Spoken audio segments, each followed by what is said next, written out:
and I am here for our Lightroom Hangout, our monthly Lightroom Hangout. Normally I'm with Rob Sylvan, but he had a family emergency today, and so he couldn't join us, which I'm terribly sad about. I'd ask you guys to keep his family in your thoughts and prayers, and we're looking for our special guest RC. I'm afraid we've had some communication problems, and so I hope he'll join us soon. But otherwise, you're stuck with me showing you some new things in Lightroom, and there are plenty of new things. So I am really excited to show this stuff to you.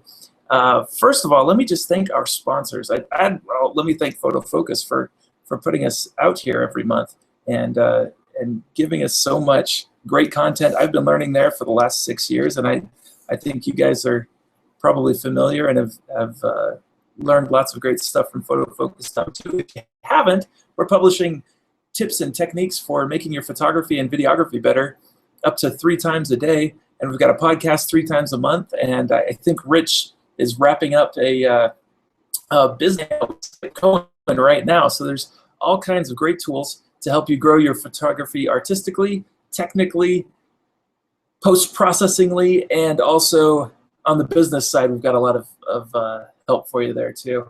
So I'm really glad to be a part of Photo Focus, and part of that is we have people, marketing partners, who help us bring great content to you, and one of those is Song Freedom, and Song Freedom gives us excellent music that we can use legally with our own works to create slideshows and videos to show off our pictures to their best. And I love it because I'm able to get really high quality music for just a few bucks, as little as $10, to show off my work and share it online legally. I can put it on YouTube. See, if you use a song that you don't have the license to use, YouTube and Vimeo will take the video down and won't let you share it. So that's awfully disappointing especially if you're trying to share with a client. So I love the variety of music that Song Freedom has and the excellent high quality production that they make available to us. And then also Drobo is a sponsor for the podcast, and Drobo gives us peace of mind, frankly. When hard drives fail, and they all fail, Drobo has our images and our files backed up on at least 2 drives, so that when one goes bad, we just pull it out and put in a new one, and it heals itself and replaces everything on our drives I think you know what I mean. It's got it backed up, and all you have to do is unplug the bad drive and put it in a new one. Rich says that he just had a problem with his drive just the other day, Rich Harrington, and so he just popped it out of the Drobo and put the new one in, and it takes care of itself, and there's no interruption in your work whatsoever. So that's peace of mind, and I sure appreciate the quality of product that Drobo gives us. And I appreciate them sponsoring the Lightroom Hangout here. Now, if you're in the Hangout, if you're watching with me, you need to leave a question for me so that I can see that you are here, and that's how you enter the raffle. And I've got some songs from Song Freedom to give to you, and we might be able to squeeze in another prize as well. So please leave your name or leave us a question in the Q&A section here. And I'm getting an update from Rob about RC. We're trying to reach him here. Hopefully we'll have him in shortly. And so in the meantime, I'm going to start showing you some Lightroom stuff. And if you have any questions, please weigh in. Please just leave a question in the Q&A section right there. And the first thing you need to do, if you've got Lightroom 6, you need to go today and download Lightroom 6.0.1. There's an update already. It's only been out a week, but we've got an update, and that's what I love about Adobe. They keep on top of things and keep cranking out updates and bug fixes all the time. So go download that update for Lightroom 6 and CC. I'm personally on CC, and I love a lot of the new things in Lightroom CC. Let me give you a look at a couple of those things. One of my favorite things about Lightroom CC is that we've now got panoramas and HDR right in Lightroom. And the best part about it is that the output file, the file we end up with after it's done making a panorama and an HDR for us, is a raw file, which means I've got full control over my white balance and the tonal ranges just using my sliders in Lightroom. It's really remarkable, and so I'll show you how that works. Let's see. We've got a question in here. Well, it's not quite a question. If you have any questions related to Lightroom, let's talk about those first, and then we'll check this out. But I got Doug Isherwood in the Q&A. He's the first one to enter the raffle for prizes today. And let me share my screen with you, and we'll dive right into Lightroom.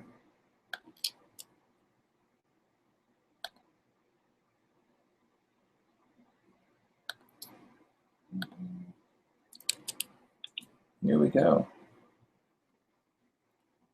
Okay, Lightroom is just rocking, and it's faster too. I don't know if you guys have noticed this, but everything about Lightroom is faster. The importing, and one of the great things about importing in Lightroom now, I personally use the convert to DNG option when I import. So when I'm in the import dialog, I choose this first option right here to copy as a DNG. And previously, when I'm importing pictures from a memory card, it would one sec here. All of those pictures. Is that RC? Hey, what's going on? Hey, RC, let me stop sharing my screen here and get you in. How are you, man? I'm good. I'm glad you're here. Yeah, man. Glad to be here. Glad to be here. Well, good. Pretty I'm just good. getting started and getting nervous, feeling like I'm just talking to myself out here. So. No. You're fine. You're fine. You're pretty good. So, what you call it? How's everything going by you? There you are. Okay, I didn't have you in. I'm good. I'm glad you're here. Everybody, this is RC Concepcion. What's going on, everybody? How you guys doing? We are live. Nice. And Nice. RC, let's introduce you just a little bit here. You are one of the, if I may say, one of the foremost HDR photographers. Thank you very much. You've made a strong study of making great HDR images. Well, I've been trying. I've been trying. That's I good. appreciate that. That's good. And you are you broadcasting from Florida today? Yeah, I am broadcasting from Florida. So I am at the Kelby One Studios. So we are just kind of hanging out. This is home of Kelly Media Group. Excellent. So and RC works with Kelby One, and you've seen him on the grid, and you've seen him on education on Kelby One. Now it's called Kelby One, not Kelby Training. right. And we see you at shows and teaching and giving all kinds of great content, and we see these beautiful pictures from Dubai recently. Man, that was a striking image you made there. Man, I was very excited to be able to get out there. That was really cool. I was teaching at a workshop out there, but yeah, I mean, most of my days kind of spent, just working in the world of Photoshop and photography and Lightroom and teaching people about those things for Kelby One. So looking for people, and like, not only do I teach, but I'm also like the director of education for the company. So I spend a lot of time kind of just, pounding the pavement and looking for great people and like minds to be able to spread the gospel of Photoshop and Lightroom. So it's a good thing. It's a good thing. I'm very happy about it. Excellent. Well, I'm glad. We sure like it around here. And so what we've got going on, we've got some people weighing in with questions. Can you activate your Q&A on the left side? Do you see an icon on the left side of the Hangout window? Yeah, let's go If you over. hover. Let's go ahead and go over and take a look. So I've got my chat pod. The chat pod looks pretty good. Let me see. Where's my Q&A? ¿Dónde está my Q&A, Levi Sim? I don't know. You're hovering over your Hangout window. Yep. Yeah. Looks like we're here. And usually over on the left side, you'll see a little Q&A thing. Yeah, well, How Well, about I'll this? just ask you How about questions How about you just feed me the Q&As and I'll just jump in? That's what I'll do. That's what I'll do. I'm also frantically writing down everybody's name who leaves a question because that enters them in a drawing for prizes from a couple of our spot. We've got songs from Song Freedom to give away today, and we'll Nice. give those out at the end. So, well, here's a quick question, and this is a simple one, and maybe this is from Stacy Sanner. She's got a question about seeing your focal length, ISO, and exposure info in the develop module. She finds that library. I think she's got a little setting problem right there, because in develop module we can see that. Can you show us where to see that, RC? Yep. Let's just go ahead and just get something here set up for you. So let's go to, I'm just going to type. And RC, you know how to share a screen. Yep. Actually show you guys what it is that I'm doing. Let's see. I'll bring this up here. Right, because I figured it'd probably be a lot easier for everybody to, I'll just go ahead and share my screen right from here.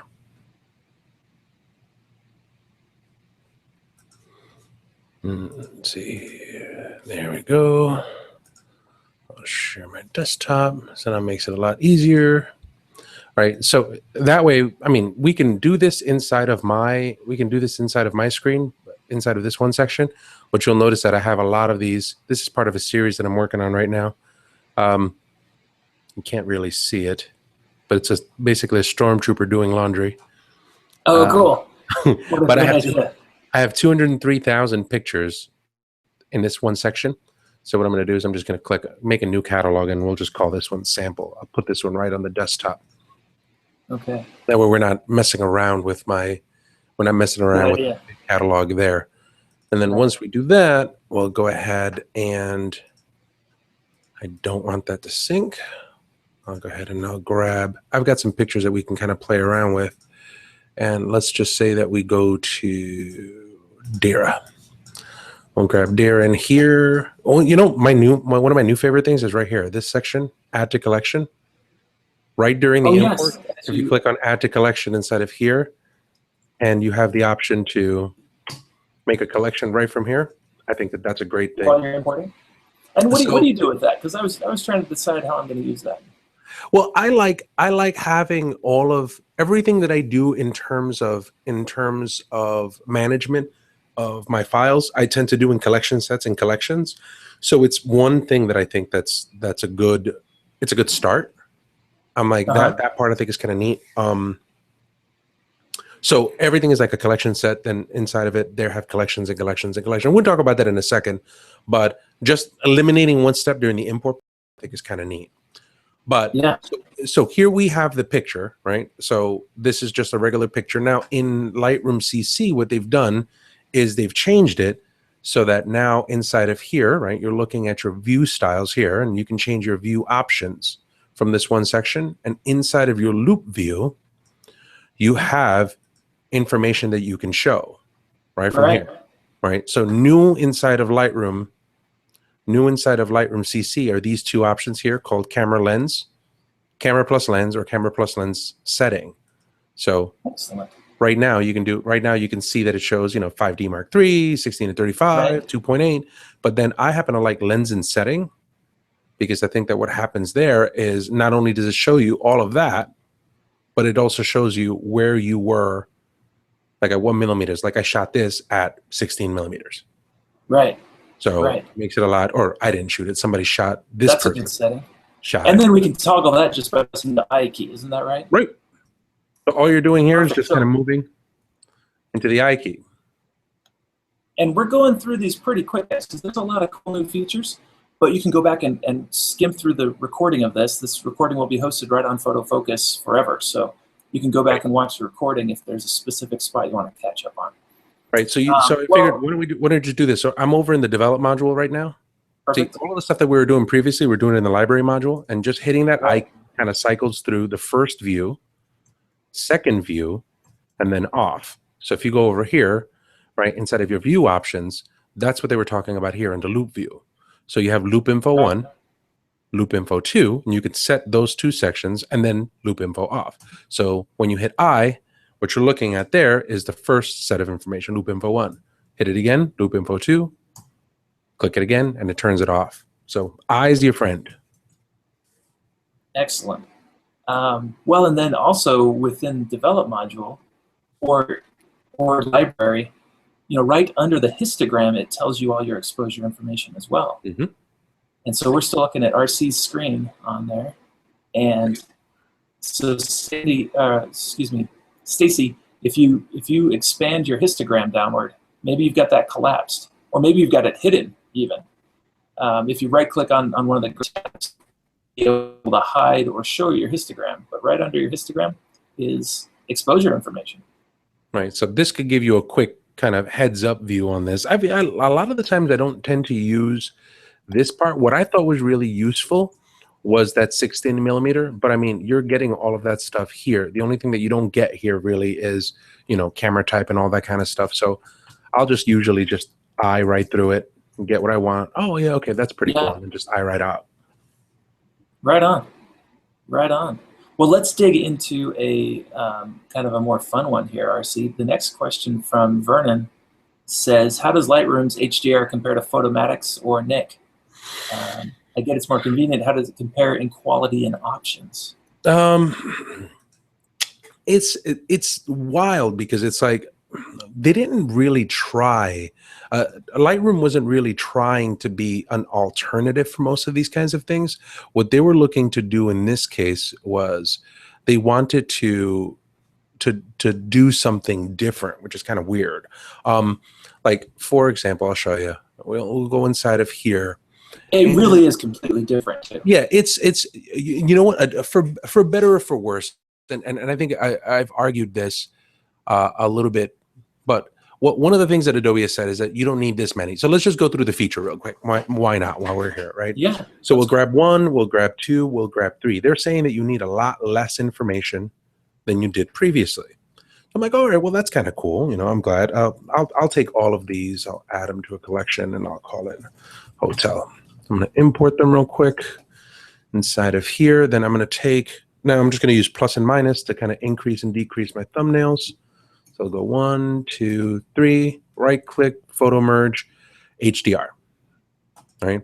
Now, while that's merging, I'll say one piece, when you look at HDR, it's not that one is better than another. In a lot of respects, I think what happens is when you're working with HDR, it's almost kind of like a different sound, right? And in the book, I usually talk about the fact that like everybody knows who B.B. King is, right? So B.B. King is this blues guy, right? And you know that when you listen to the blues by B.B. King, what's happening is the sound that comes out that's very distinctive B.B. King is a combination of it's a combination of the guitar and the amplifier and the strings and obviously BB's talent and stuff like that.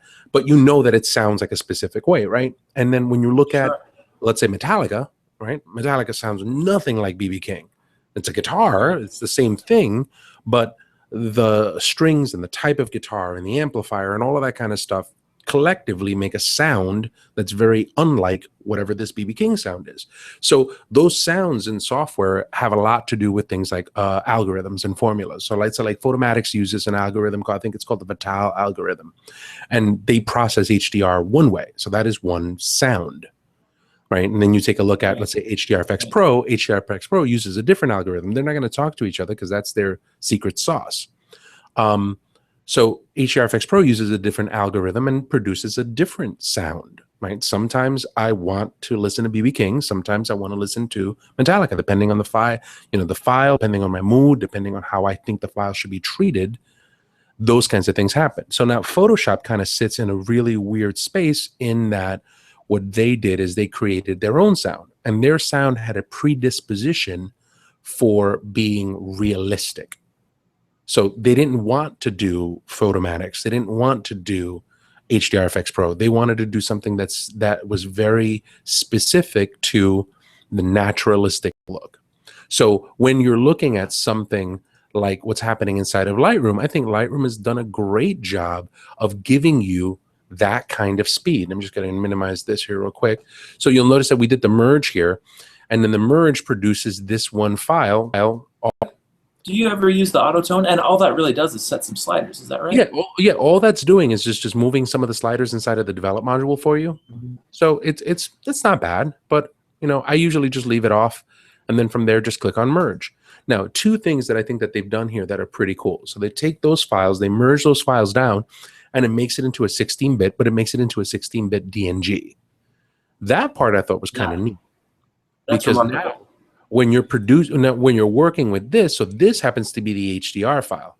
So now you're working inside of what you would know to be a raw file. So you'll see here, you have all of the white balance presets that you would normally have with a raw file, but you'll see that this file here has got an incredible amount of range, right? And then you would use things like your highlights, things like opening up your shadows and working with different functions there, right? Working with an adjustment brush to be able to paint. And making those changes, all I did here was just went to the temperature, and instead of grabbing a slider, which I think is a little hyper responsive, I usually just hit that one section right here. And then what I'll do is I'll just up arrow and down arrow to get to the controls that I want. Well. So and you can shift to skip a little quicker. Yep. So then once you do that, then from there, and then here's another thing that I think is kind of neat, right? Once you're inside of here, while we're talking keyboard shortcuts, right? So you're in one of these areas, you could always just hit the comma and the period, and that'll actually move you through. So you'll notice that I'm going from tenting to exposure to contrast to highlights. So sometimes I'm not even looking at sliders. I'm just kind of just moving up and down and going, all right, well, this one, I want to be able to work with this one. I want to be able to work with this one. So, and then you can just use arrow keys. Is that right? Yep. Cool. That's a handy tip. So inside of here, inside of this one section, now you can kind of tone this a little bit better, but now I can use an adjustment brush and I can paint down some of this. I can paint down some of this because of the fact that you have a file that has this entire range inside of it.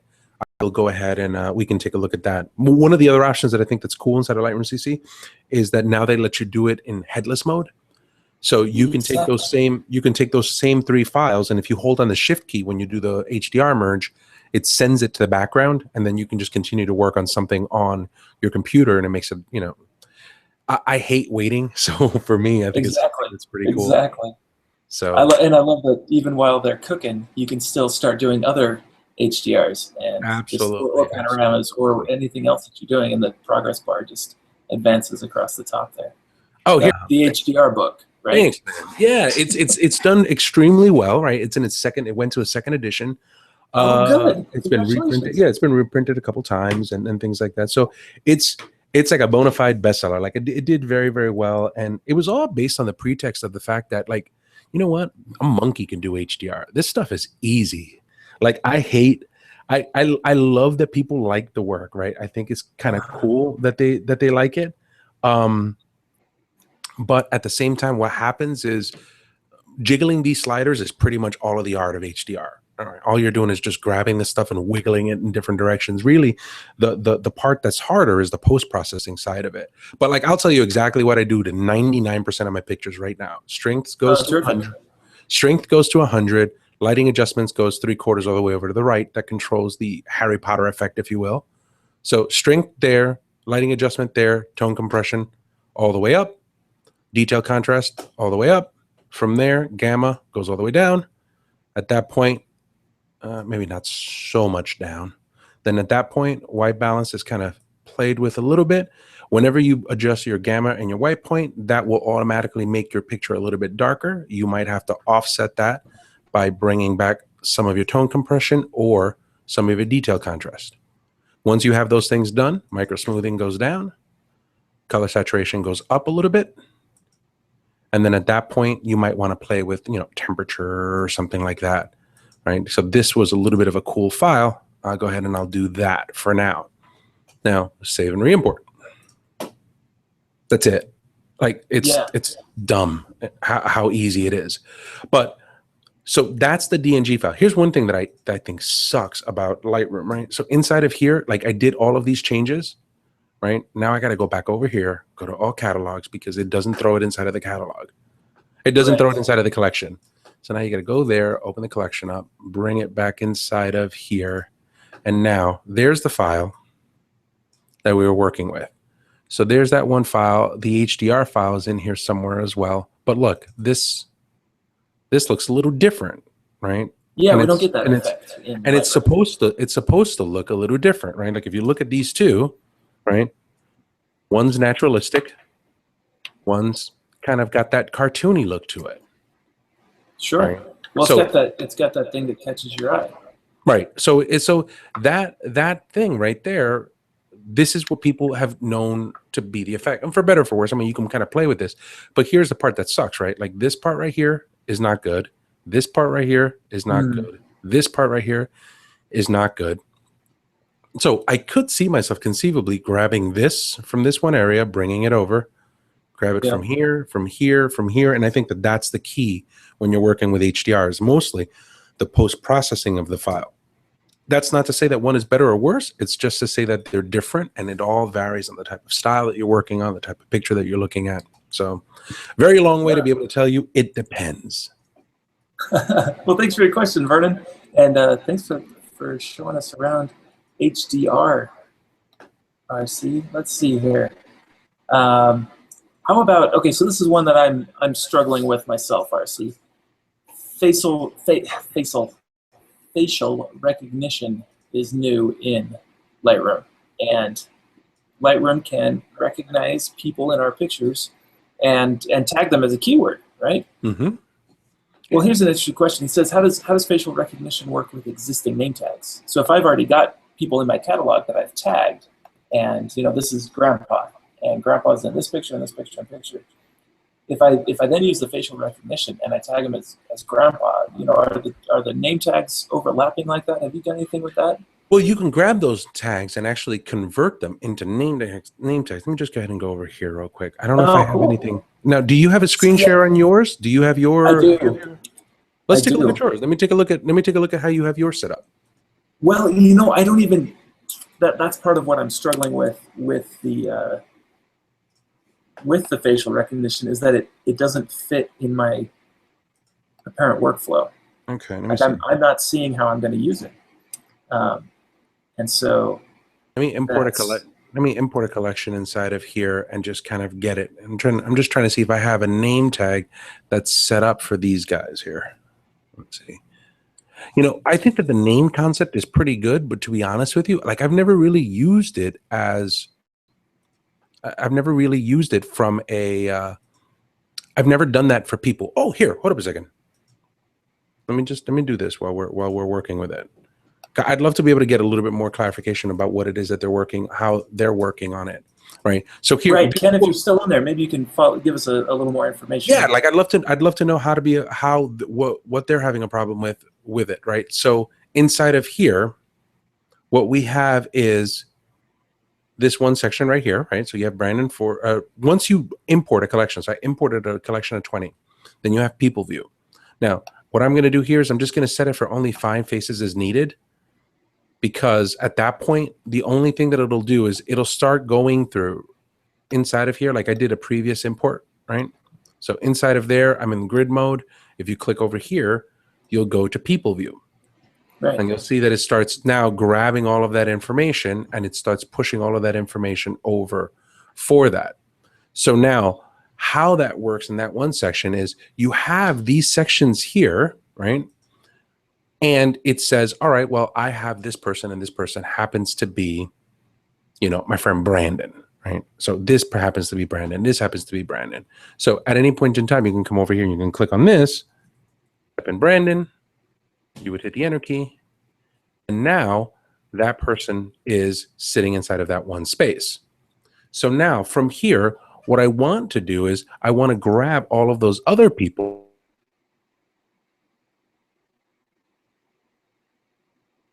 Uh-oh. I think we just lost RC.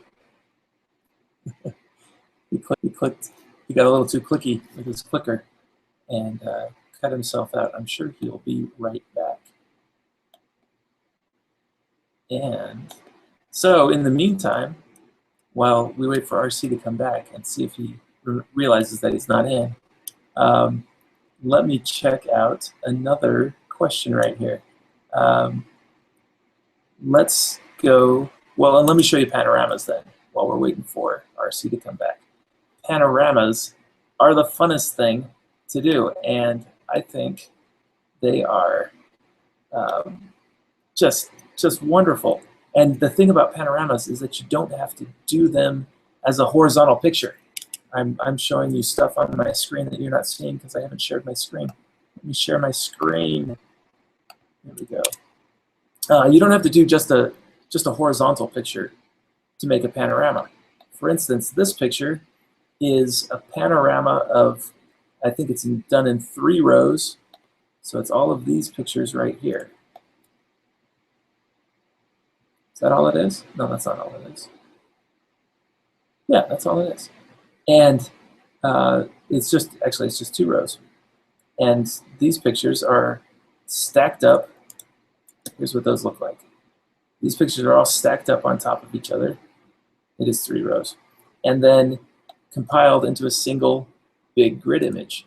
And one of the great things about doing it this way is that I get the qualities of some of my lenses without the qualities of others of my lenses. So if I did this picture using a wider angle lens, it would have more foreshortening. It would have potentially some distortion on the corners and things. But since I used a medium telephoto lens, it's a 30 millimeter on a micro 4/3. So since I'm a bit zoomed in, it gives me a very flat perspective and ends up kind of acting like a medium format camera and giving me a very high resolution. So I can zoom right in on stuff and see it in full, beautiful resolution. Ah, the whole thing. Are you back? Up. Yeah, I'm back. Oh, no. I'm back. Okay, The good. whole thing up over here. Oh man. I'm like, Well, oh. I dove into panoramas while we were waiting for you. Oh, okay, man, no worries. No trouble. So I was just showing that you don't have to use just long skinny pictures. Don't have to be your only kind of panorama. Here I've used a grid to make this panorama, and this one ends up being, it's kind of like using a medium format camera because you end up with effectively just a bigger sensor by doing a picture to the right and to the left and to the up and to the down, and that's pretty cool. And here's what my uncropped image looks like, if you can see this. And so I've just cropped in to cut off the extra edges.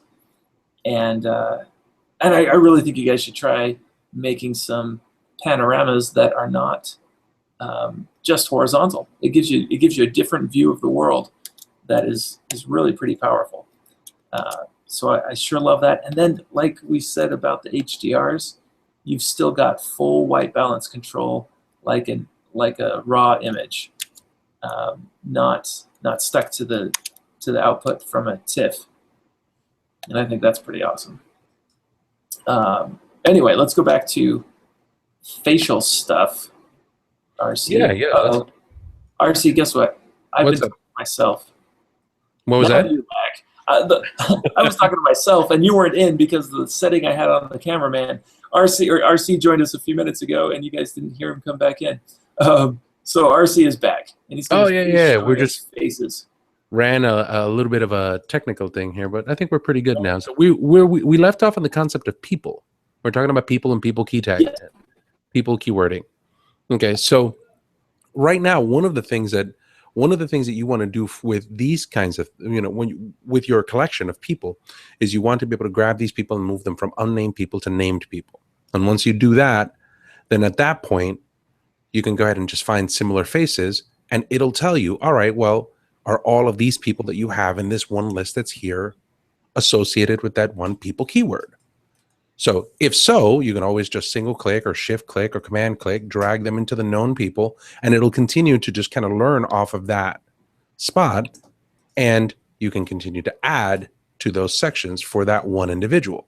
So you move back, now you have a whole bunch of different people tagged here, and it's going to continue to do this for as long as you are inside of people view, for as long as you are in a specific source. If you want to get out of it, you just kind of click over here, and then you're pretty much good. Okay. We didn't have your screen share on that one. Ah, Lord. Hold up a second. Here, let me show you that. Wait. We got to see it. Right? Makes sense for us to see it. So here, people view. I'll show you that. We name that one person. here's a whole bunch of different people here, right? What we want to do is we want to grab faces that are the same guy.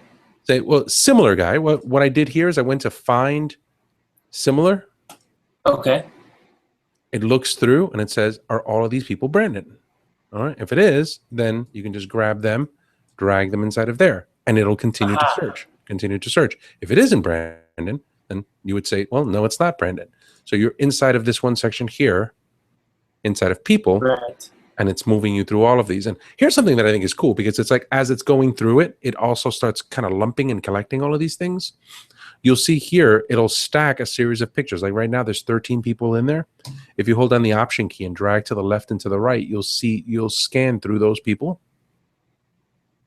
Yeah. Right. If you single click on it and hold down the S key, it'll temporarily open the stack so you could see it.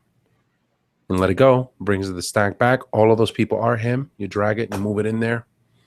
And now you're continuously doing it. The one thing that I would give you from a tip on that is I appreciate the fact that they gave you face detection for the entire catalog. But what I would do is if you click on play, it pretty much runs it against your catalog. It's running across the entire thing. If you click on pause, pause doesn't necessarily mean pause. Pause means stopped. Right? So it's not doing anything inside of there until you are in a specific source, be it all photographs, be it previous import, be it a specific folder or a catalog. But wherever you are, if you switch over to people view, it'll then scan that one section and go, all right, well, who are these people? Excellent. Excellent. So I think that fits. Quick overview of that. Ken redirected us. He said, what happens when I start to use facial recognition? Can I associate an existing tag with the face that is recognized by LR6? The point is to not have 2 tags per person. Yeah, you can convert your keywords into people keywords. Perfect. So I think that's going to work, Ken. I'm excited to see how that can work for you. And I think you've simplified it for me a little too, RC. I was trying to understand how I'm going to use it, but I think it's going to be pretty useful for me. Like in a shoot, like the last couple of days, I've been doing a shoot at an office, and I photographed a few of the same people more than once. So using that, I can gather all of those same people and choose the best ones of that person, all in one togetherness, right? All in one group, one little collection, instead of, you know, here's some in my timeline, in my film strip, and then here's some in my film strip of the same person. That'll be a good way for me to group them together simply. Good. Are you going to Toronto on the next Lightroom tour, RC? I am. I think that they have me headed over there. So excellent. Well, it looks like Doug is going to be excited to see you. Good. Good. Yes.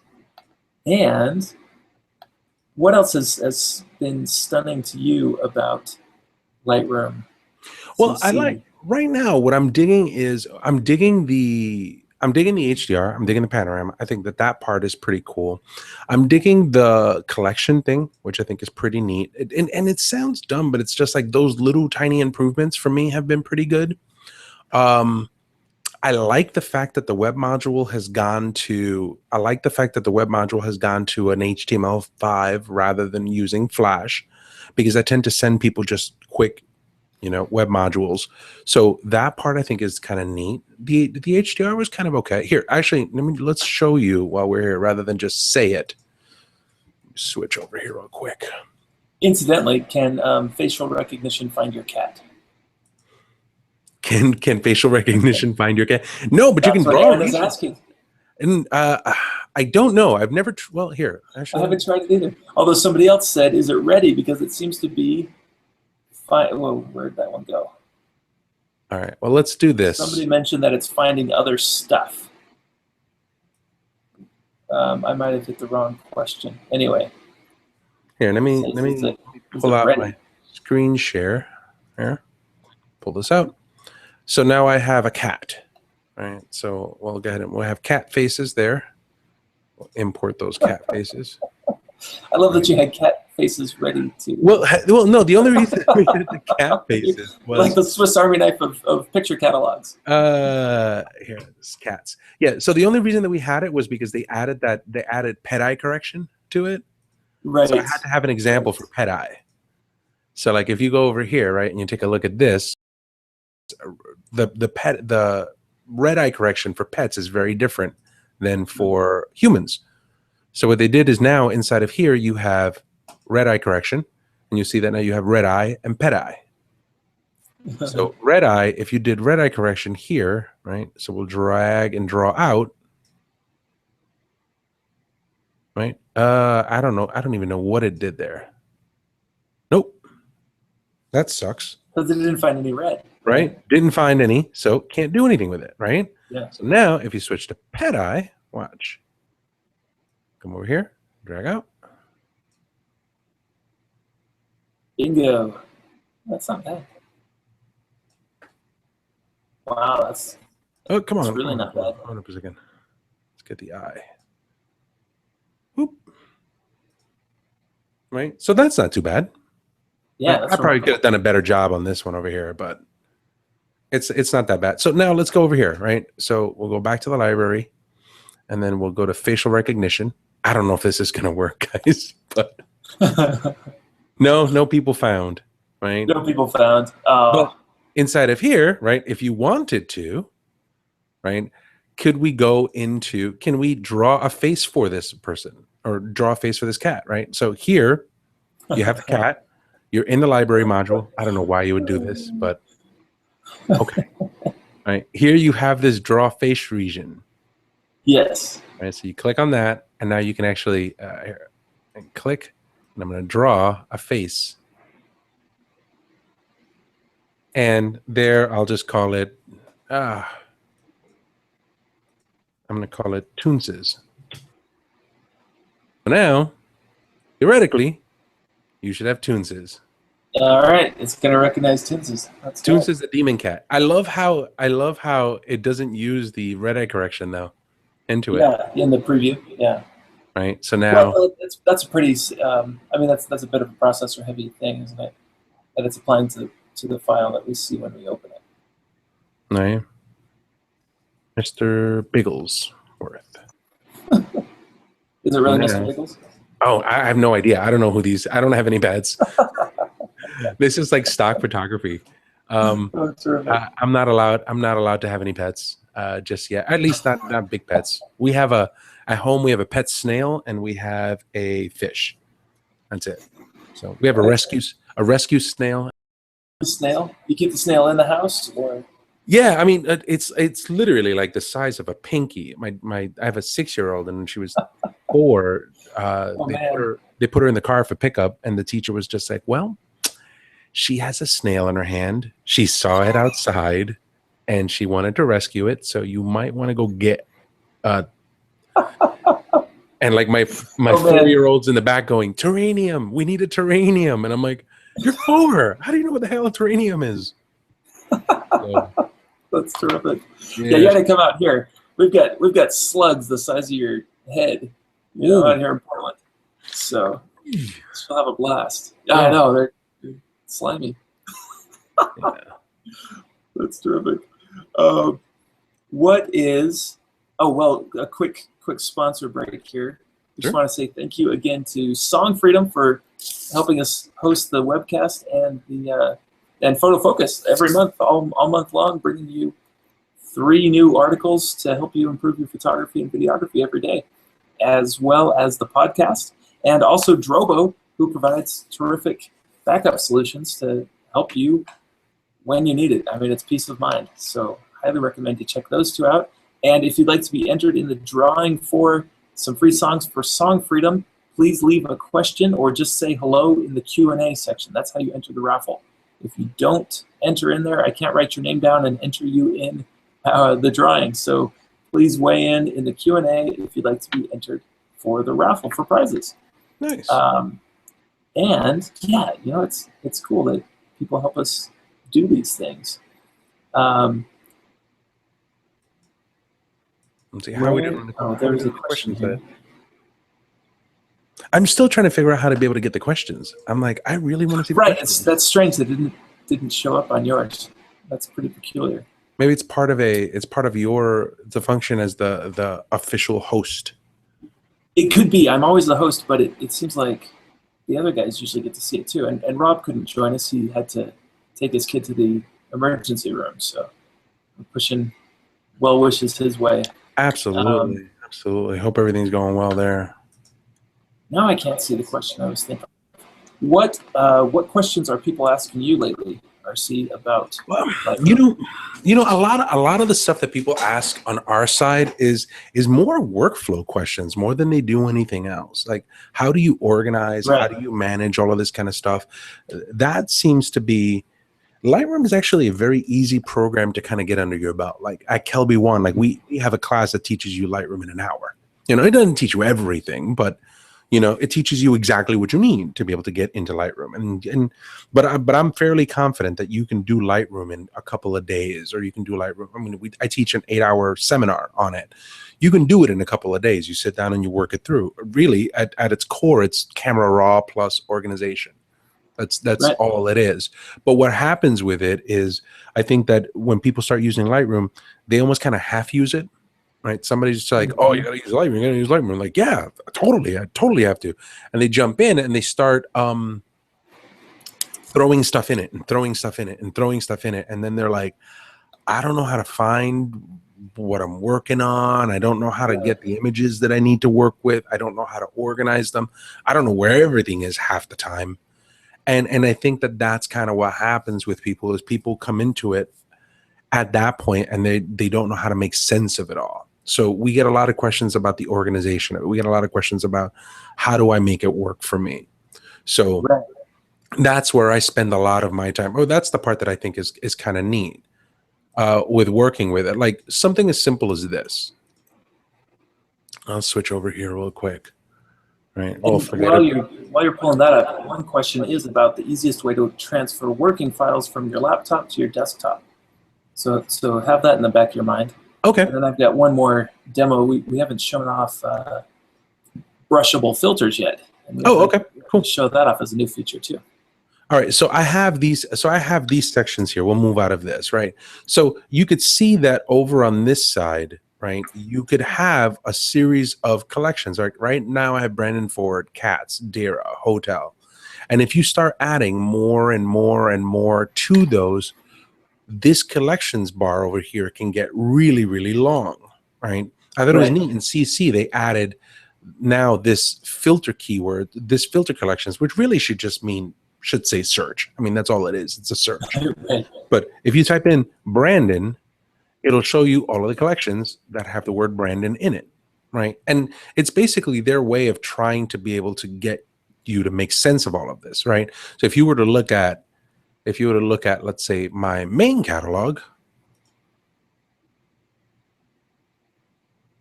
we'll go ahead and just open that real quick, right? So, I mean, that's nothing until you go to here. And then from there, here. You're a collections fiend. Holy cow. Right. Well, what happens with that is that you kind of need it to make sense when you're working with all of that stuff. And that looks like it's a pain in the butt, but it actually isn't. You just have to have just generic sense of it. And so let's just look at it here in this one basic section and see if we can work it from here. So if you just made collections by themselves, right, and you stacked them on top of one another, on top of one another, you'd have to scroll to try to find the collection that you're looking for. But all of these things have generally, you know, a set of things that are in common. So let's say like Brandon, right? So I do Brandon. This was Brandon's wedding, right? But then at one point, let's just say that I did a shot of Brandon here, right? And then this was, Brandon portrait shoot. Right. All this really is. And collections are basically like, if you're used to iTunes, it's like a playlist. That's all it is, an album. There's a set of pictures. So there you have Brandon Ford, you have Brandon portrait shoot. I'm going to grab over here and I'm going to import these guys here, and I'm going to add this, and it's not, but let's just call it Brandon's second wedding.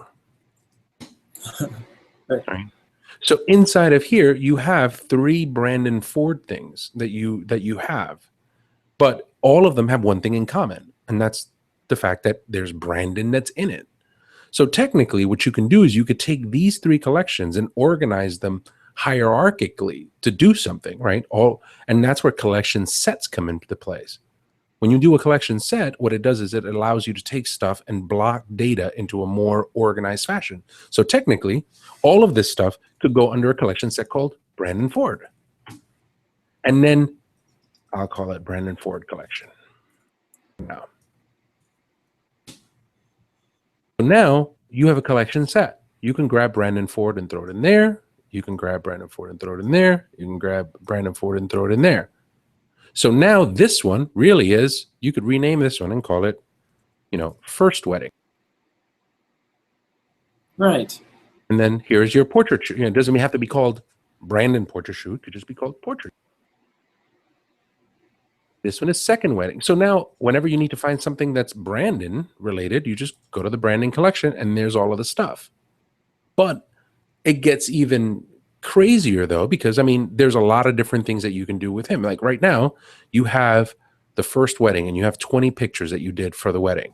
Well, this picture and this picture and this picture are the pictures that you picked. But then, so let's just say that those are, let's say that they're 5 stars. And I've tagged them as red as the fact that those are the ones that I like. Then from here to here, you have these that are green, right? So those are the ones that Brandon likes. Right? And then from here to here, tag them with number 9 because those are the ones his dad likes. All right. Well, that's now becoming very, very cumbersome because now you're using keywords and colors to try to be able to figure out how all of this stuff, makes sense to you in one folder called First Wedding. You're going to run out of stuff. You're going to run out of stars. You're going to run out of colors. You're going to run out of things like that. So I'm like, instead of using these kinds of visual cues, why wouldn't you just take this thing here and put it into a collection set? Like, what if you made a collection set called Brandon's Wedding? And now you take, instead of this being the first wedding, you can call this All Shots. Throw that in here. So now these 3 pictures that you have here really belong in a collection, and you can call these For Dad. You go back over here, these 3 that are here, you make that a collection called For Brandon. And at that point, you can go, all right, well, these 3 that are over here are for. So you have all of your information. You have information for Brandon, for Dad, for RC. It all sits in this one section here inside of the wedding. You don't have to look at any of that stuff unless you're looking at it. I got to go look at the pictures of the wedding. Then you kind of fan that stuff out. So these things, this setup that I have here is very, very common for anything that I'm doing. So I'll go over, like if you go over to my main catalog, there's no reason for me to look through all of the different model shoots that I'm doing if I don't have to. If I'm looking at stuff for work, why would I need to look at anything else? I don't need to look at the long personal work stuff, right? If I need to look at jobs, I'll just go to the jobs. All right, well, there are the baby shots. Inside of there's Eric Kuna shots, right? So if I were to look at models, I'd go into my personal work. And inside of there, you can find models. Oh, how many people, right? You would shoot with people more than once. So here's Lily, right? I've shot with her once, so she gets a collection set. Yeah. There's the first set that we did at the Tampa Theater. There's the second one that we did at the studio. There's the third one that we did for black and white. And then inside of each of these, those are picked images, my picks, rejected pictures, pictures that I need to edit. And it makes it a lot easier for you to be able to move through all of your information. But this is the part that everybody gets wigged out about, the setup of all of that stuff. People tend to see that as, just it's crazy. And it's not really crazy. You just have to kind of take one example and break it down, organize it. And once you do that, then all of that stuff, it starts making more sense on to be able to organize your work that way. Yeah, for sure. Thanks for showing us that. The collections really is a helpful tool for everybody. I think it's one of the most powerful things, dude. I think people don't. Oh, and people don't necessarily play with that too much. Right. Now, here's a question we were talking about the how to be able to grab stuff from one into another laptop into, right? So right. if I don't make sure that I answer that as well. So let's see here, screen share. Do you do that using collections?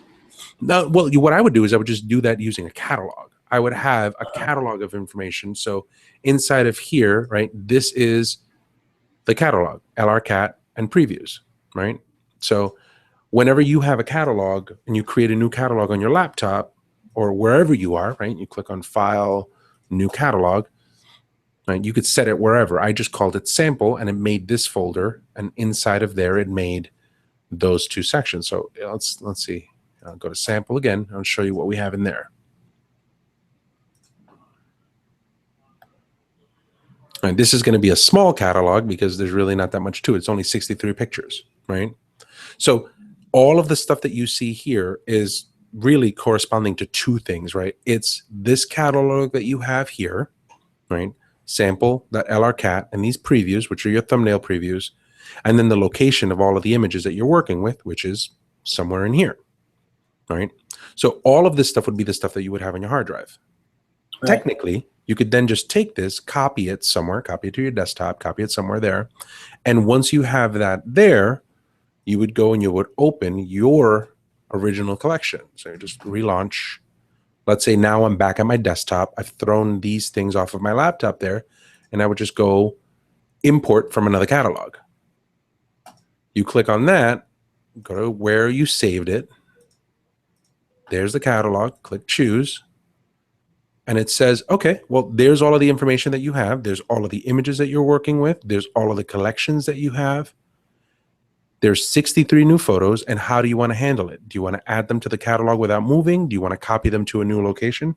Because you got to presume that if you have this on another computer, that computer probably has its own removable hard drives. It has its own, setup on how it does this. Like let's say if you have a Drobo connected to your desktop, then you want to move it over to the Drobo. So that's where you would move it into this one section. You would pick the Drobo, and then you just go from there.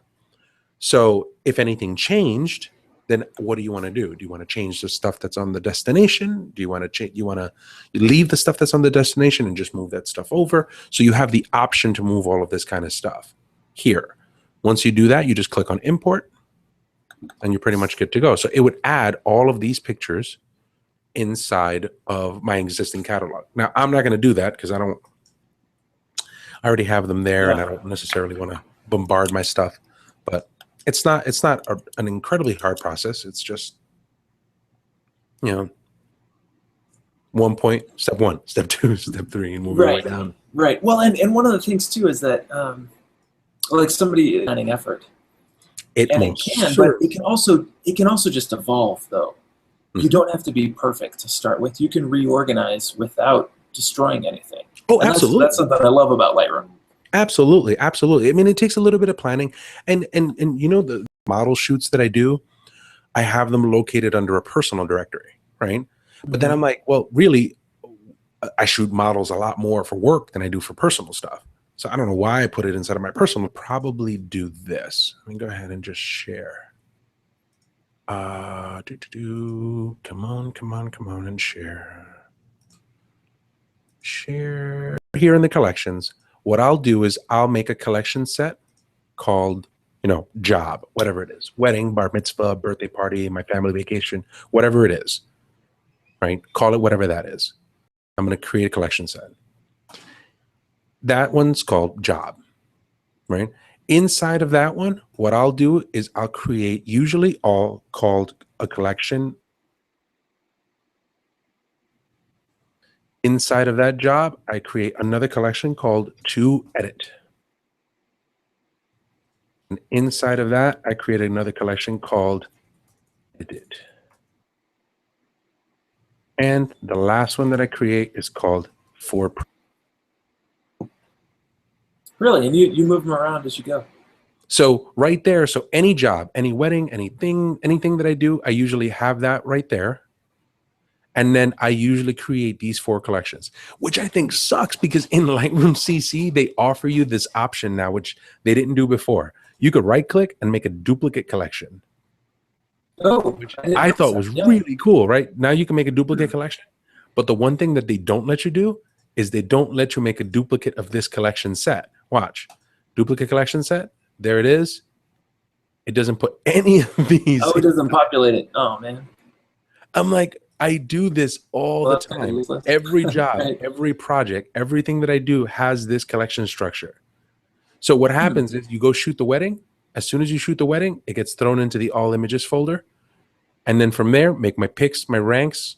So let's just, if we were to argue, let's just do a quick workflow thing here, right? So if I were to grab these things here, right? And let's just say that this were the job, right? There's all images. I know that I want this one, and this one. And I know that those are my picks. And I could have 2,000 pictures over here. When I'm working with clients for this, because what I'll do is I'll usually make one called picks, reject, RC's picks, client picks, right? My picks and their picks could be very, very different. So now I have stuff that's here that's to edit. I don't have to look at all of the other junk that sits over here. So this is over and over and over. So now if I'm doing, you know, multiple weddings, I could create a, you know, I'll call this one. And then actually make it all the way up here. Happy to contribute in any way that we can. So when you guys read, you know, when you guys put out as well, it's such a wonderful world where we can all give so much to everybody to learn and become better picture makers. I love it. Yeah, man. And we've still got a few questions, but we've got to move on. I'm in the middle of a shoot. I'm on a lunch break from a shoot right now myself. I was up in the air in a small plane this morning shooting, and got to go shoot in the engineering lab now. So nice. Well, I mean, if there's anything that I can answer, if there's any questions that I'm able to answer, I mean, we probably can't. To do that is here. I'll just give you guys to legally to make your productions look even better. Please send me an email at Levi@PhotoFocus, and I will get you a coupon code to use it from Hangout. Not a problem, man. Have fun, guys. Rob will be back. Yes. All right. Have fun, guys. Everybody. Take care. Thanks. We'll see ya.